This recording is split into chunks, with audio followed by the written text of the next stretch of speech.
Il est 8h13. Dans un instant, on reviendra sur l'annonce d'Emmanuel Macron hier soir, qui n'exclut pas, vous l'avez entendu dans le journal, qui n'exclut pas l'envoi de troupes au sol en Ukraine. Ça changerait évidemment la donne, mais bon, pour l'instant, c'est une hypothèse. Lévy sans interdit, bonjour Elisabeth Lévy. Bonjour Patrick, bonjour à tous. Même le concours de l'Eurovision serait perturbé par la guerre Israël-Hamas. De quoi s'agit-il alors ? Bah oui, la politique est partout, y compris dans les enceintes qui se prétendent le plus apolitiques. Donc la guerre de Gaza et ses passions se sont invités dans le vénérable radio-crochet européen, dont la demi-finale doit avoir lieu le 11 mai à Malmö, une ville suédoise qui a d'ailleurs connu plusieurs poussées d'antisémitisme ces dernières années. Alors en Scandinavie, il faut savoir que l'Eurovision c'est très très populaire. Vous avez je crois 3 millions de Suédois sur 10 millions qui vont regarder, contrairement à Israël, qui n'est pas populaire. L'islamo-gauchisme n'est pas une exclusivité française et dans tous ces pays, en Suède, en Finlande, en Islande, il y a eu des protestations et des pétitions d'artistes pour appeler au boycott si Israël participait au concours. Alors on devine les arguments, ce sont les éléments de langage d'une grande partie des gauches européennes, génocide, apartheid, crime contre l'humanité, Free Palestine, voilà.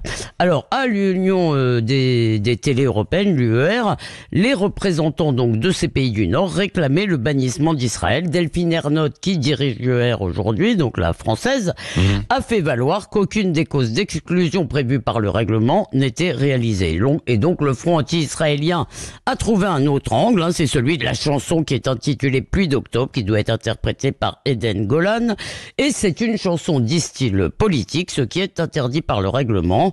Donc tout ça est étudié en ce moment par la commission idoine, et les Israéliens ont dit eux que si leur chanson était censurée, eh bien ils ne viendraient pas en Suède. Ah, mais alors que raconte-t-elle cette chanson alors justement ? Bon, alors pour les paroles qui ont été diffusées, je vois que c'est une chanson plutôt sentimentale, enfin une chanson d'émotion qui parle de la douleur du 7 octobre et quand même du renouveau du lendemain. Ramène-moi à la maison, je te promets que ça n'arrivera plus jamais. Il n'y a pas, il semble, qu'il n'y ait là-dedans rien de guerrier. Il n'est pas question vraiment de la guerre, mais simplement de ce qui s'est passé.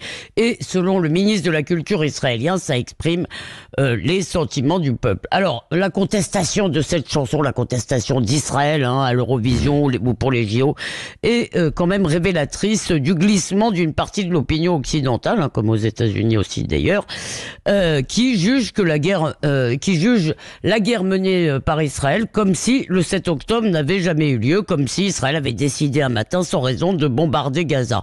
Et il cite d'ailleurs la Russie qui a été interdite d'Eurovision en 2022, mais d'abord c'est très contestable de bannir des artistes et des sportifs russes, on peut tout à fait discuter cela. Et ensuite, en l'occurrence, Israël n'est pas l'agresseur. Alors attention, bien sûr, on a le droit de critiquer la guerre menée par Israël et on ne peut être que déchiré par ce que vivent aujourd'hui les Palestiniens. Mais tout de même, Patrick, il y a quelque chose de glaçant dans ce refus obstiné de comprendre l'effroi durable qu'a provoqué le 7 octobre. Alors chez les Israéliens qui voient leur existence menacée et aussi quand même chez beaucoup de Juifs en Europe et en Amérique, parce qu'ils voient la recrudescence de l'antisémitisme dans leur pays. Ils se demandent si en plus ils pourraient perdre avec Israël cette certitude un peu mythologique mais qui existe d'un refuge. Et ce souvenir, franchement, ce souvenir du pogrom du 7 octobre, ce n'est pas une position politique, c'est la preuve de notre commune humanité. Elisabeth Lévy. Amine El Khatmi, Eric Revel, une réaction. Donc dites-le franchement, est-ce que c'est bien qu'il y ait débat autour de la participation ou pas d'Israël à ce concours de l'Eurovision, comme ça a été évoqué par Elisabeth, dans certains pays, pas partout, quoi. Non, pour moi, il devrait pas y avoir débat. Écoutez, il y aurait débat si c'était, je sais pas, moi, une chanson pro-Netanyahou ou un hymne guerrier sans nuance et va-t-en-guerre. Il s'agit manifestement, j'ai vu quelques paroles, j'entends ce que dit Elisabeth. d'une chanson d'hommage plutôt destinée aux victimes du pogrom du 7 octobre. Mais écoutez, la vérité c'est que le fond des paroles compte peu. La chanteuse israélienne viendrait chanter Tata Yo-Yo qui s'en trouverait certains pour le lui reprocher. En réalité, c'est pas les paroles qui gênent, c'est qu'il y ait une représentante d'Israël au concours de l'Eurovision. Voilà, c'est tout. Éric Revel et ensuite Elisabeth. Elisabeth rappelait que l'UR est dirigée en ce moment par Delphine Ernotte, qui a mis le service public de télévision française sur des normes et sur des règles que certains trouveront progressistes et que d'autres trouvent extrêmement rétrogrades. Vous savez, on met dehors les hommes blancs de plus de 50 ans hétérosexuels. Donc la responsabilité va lui en incomber quand même avec son collège dans la décision. Pour l'instant, vous avez vu, elle maintient le cap. Bien sûr, elle bien sûr. Mais ça va être intéressant, justement, de voir cette position. Et puis, sur le fond, pardonnez-moi, on n'y voit pas trace de chansons politiques à ce stade, me semble-t-il.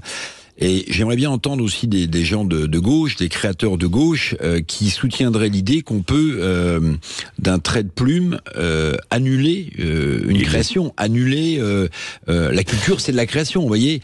Donc dès l'instant où les règles sont respectées, je ne vois pas au nom de quoi on devrait interdire. Et je partage le point d'Amine, c'est-à-dire qu'en réalité, vu le conflit et vu ce qui se passe à Gaza, je pense que beaucoup, derrière cette décision, imaginent qu'il faut purement et simplement interdire Israël de participer, en fait, à l'Eurovision. Mais c'est ça, c'est quand même ça qui est inquiétant derrière, si vous voulez, bien sûr. Vous avez raison, il n'est pas question des paroles de la chanson. Je suis pas tout à fait... Enfin, si j'ai compris ce qu'on m'a raconté, Eric, j'ai quand même l'impression que Delphine Ernotte, pour le coup... si vous voulez, elle a réussi à obtenir qu'il n'y ait pas d'exclusion, mais il y a un front scandinave qui est très très très virulent, et d'ailleurs c'est assez traditionnel, si vous voulez, pour des raisons qu'on pourrait, à la fois historiques, mais peut-être même, dans ces pays, en tous les cas, il y a un très grand front anti-israélien. Alors, dans ce dossier, je dois ajouter Elisabeth Lévy, c'est Gilles Gansman qui s'occupe des médias avec Valérie Expert et Christine Bouillot sur Sud Radio, qui en parlera aussi cette semaine. Donc, on aura la décision le week-end prochain du résultat de l'étude du texte du chanteur israélien par l'Union des diffuseurs européens. Donc, on le saura. Et il pourrait y avoir un candidat palestinien qui représentera un pays de l'Est. C'est ce qui pourrait aussi se faire, quoi. Bon, donc. Et est-ce qu'il aura le droit de chanter non mais voilà, c'est. Bon, on l'a dit, Amine. C'est un bon sujet évidemment, et moi j'imagine qu'au moment évidemment où il y aura le concours de l'Eurovision, ce sera très très scruté en fait à ce niveau-là. Ouais. Merci. Je peux dire juste une phrase. Oui, allez, une phrase. Oui. Non, juste que ça pose une question qu'on devrait aussi discuter pour les Jeux Olympiques, ces questions d'exclusion d'artistes, d'athlètes, etc. Oui. Je trouve que ça mériterait d'être au moins un débat. Oui. Voilà. Depuis la fameuse affaire du boycott il y a quelques années, bien sûr. Pour les Jeux Olympiques, Elisabeth, c'est tranché, puisque si vous faites référence aux athlètes russes, ils vont concourir sous bannière neutre. Donc ça les empêchera pas de s'exprimer sportivement.